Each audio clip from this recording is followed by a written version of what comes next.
కేవలం సనాతన హైందవ ధర్మంలో మాత్రమే సూర్యుడిని భగవంతుడిగా కొలుస్తారు. ఇస్లాం, క్రిస్టియానిటీ, జుడాయిజం వంటి మతాలు వెలుగును దైవశక్తిగా గుర్తించినా సూర్యుడిని మాత్రం భగవంతుడిగా గుర్తించలేదు.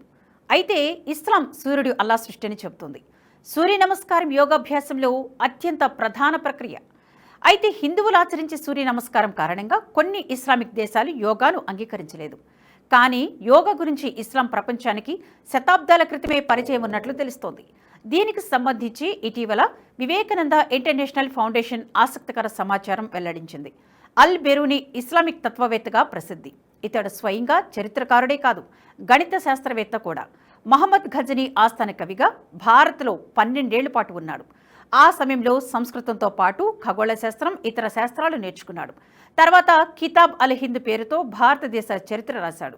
ఆ గ్రంథంలో అతడు పతంజలి యోగ శాస్త్రం గురించి వివరించాడు. పతంజలి యోగ సూత్రాలను అరబులకు అనుమతించాడు. 1922లో ఈ అనువాదం ఇస్తాంబుల్ పురావస్తు భాండాగారంలో బయటపడింది. అలా భారతీయ యోగ శాస్త్రం ఇస్లాంకు కూడా పరిచయమైందన్నమాట.